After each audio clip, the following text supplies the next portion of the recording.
Hello friends, ఈరోజు మనము సైరటెక్ ఓఎన్యూలో triple P మోడ్లో ఇంటర్నెట్ని ఎలా కాన్ఫిగరేషన్ చేయాలనేది తెలుసుకుందాము.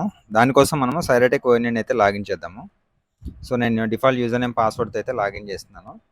సో సైరటెక్ ఓఎన్యూలో మీరు కొత్తగా తీసుకున్నప్పుడు లాగిన్ చేస్తే ఏమవుతుందంటే పాస్వర్డ్ చేంజ్ చేసుకోమని అడుగుతుంది. నేను ఆల్రెడీ పాస్వర్డ్ చేంజ్ చేశాను కాబట్టి నన్ను అయితే అడగదు.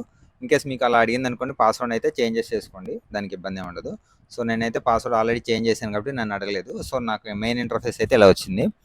సో ఇలా రాగానే నేను ఏం చేసిన అంటే మనం ఇంటర్నెట్ని కాన్ఫిగరేషన్ చేయాలి కాబట్టి దానికోసం మనం ఏం చేద్దామంటే ఫస్ట్ నెట్వర్క్ మోడ్లోకి అయితే వద్దాం. నెట్వర్క్ మోడ్లోకి వస్తే ఆల్రెడీ ఒక కాన్ఫిగరేషన్ అయితే దీంట్లో చేసింది. నేనైతే దాన్ని డిలీట్ చేసేస్తున్నాను. ఫ్రెష్గా మనం కొత్త పోయిన కాబట్టి కొత్తగా మనం కాన్ఫిగరేషన్ చేద్దాము. సో నేను డిలీట్ అయితే క్లిక్ చేశాను. డిలీట్ క్లిక్ చేయగానే ఆల్రెడీ ఇంతకుముందు ఏదైతే కాన్ఫిగరేషన్ ఉందో అదైతే డిలీట్ అయిపోయింది.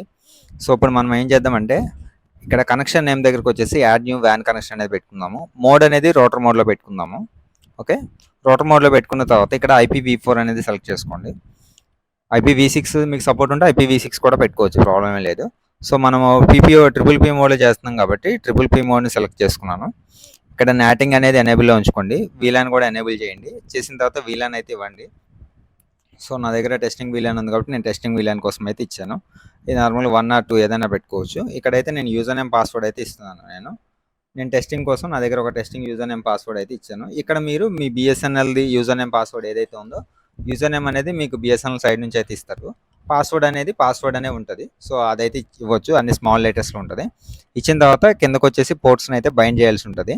సో నేను పోర్ట్ 1 అండ్ పోర్ట్ 2 అంటే LAN 1 అండ్ LAN 2 అండ్ వైఫైని అయితే నేను బైండ్ చేస్తున్నాను. సెలెక్ట్ చేసి సేవ్ అండ్ అప్లై అయితే క్లిక్ చేశాను. నేను సేవ్ అండ్ అప్లై ఎప్పుడైతే క్లిక్ చేశానో నాకు ఆటోమేటిక్గా కాన్ఫిగరేషన్ అయితే అప్లై అయితే అవుతుంది అనమాట. సో అప్పుడు అయితే అప్లై అయితే అయిపోయింది. అప్లై అయిపోతే మనం ఇచ్చిన యూజర్ నేమ్ పాస్వర్డ్ కన్నా కరెక్ట్గా ఉంది అనుకోండి, మీకు అయితే ఇంటర్నెట్ అనేది అయితే స్టార్ట్ అయిపోతుంది. కొన్ని సమయాల్లో ఏమవుతుందంటే రోటర్ని రీస్టార్ట్ చేసిన తర్వాత అయితే స్టార్ట్ అవుతుంది ఇంటర్నెట్.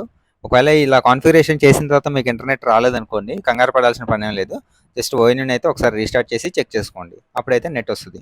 సో ఇప్పుడు మనం ఇది ఆల్రెడీ చేసాం కాబట్టి ఒకసారి అయితే మనకి ఇంటర్నెట్ యాక్సెస్ అవుతుందో లేదైతే మనం చెక్ చేద్దాము. దానికోసం మనము స్టేటస్ పేజ్లోకి అయితే వచ్చేద్దాము. స్టేటస్ పేజ్లోకి వచ్చిన తర్వాత వ్యాన్ కనెక్షన్ ఇన్ఫోన్ చూసారా? సో వ్యాన్ కనెక్షన్ ఇన్ఫో దగ్గర సెలెక్ట్ చేస్తే చూడండి, నాకు IP అయితే అసైన్ అయిపోయింది, నెట్ అయితే నాకు వస్తుంది అనమాట. సో మనం నెట్ ఎలా వస్తుంది లేనిది చెక్ చేయడానికి దీంట్లోనే ఇంకో ఆప్షన్ కూడా ఉంటుంది. ఇక్కడ కార్నర్లో డయాగ్నోస్టిక్ అని చూసారా, ఇక్కడికైతే వచ్చేయండి. గూగుల్ IP అయితే కొట్టండి ఇక్కడ 8.8. సో కొడితే మీకు పింగ్ అయింది అనుకోండి, ఇంటర్నెట్ అయితే వస్తుందని అయితే చెక్ చేసుకోవచ్చు. సో నేను 8.8 ఇచ్చాను, పింగ్ అయితే క్లిక్ చేశాను. పింగ్ క్లిక్ చేయగానే నాకైతే డేటా మూవ్ అవుతుంది. సో ఇంటర్నెట్ అనేది అయితే పనిచేస్తుంది అనేది అయితే నాకు అర్థమైంది. సో ఇలా మనము సైరటెక్ ఓఎన్యూలో ట్రిపుల్ పీ మోడ్ ద్వారా అయితే ఇంటర్నెట్ని అయితే మనం కాన్ఫిగరేషన్ చేసుకోవచ్చు. సో ఈ వీడియో మీకు నచ్చింది అనుకోండి, తప్పకుండా మా ఛానల్ని అయితే లైక్ చేయండి. ఇలాంటి మరిన్ని వీడియోస్ కోసం మా ఛానల్ని అయితే ఫాలో అవుతూ ఉండండి. అలాగే దీని గురించి ఏదైనా డౌట్ ఉంటే కింద కామెంట్ సెక్షన్లో అయితే కామెంట్ చేయండి. సో ఇది ఫ్రెండ్స్, ఈరోజు మనది ట్రిపుల్ పీ మోడ్లో ఇంటర్నెట్ని ఎలా కాన్ఫిగరేషన్ చేయాలో నేర్చుకున్నాము. Thank you.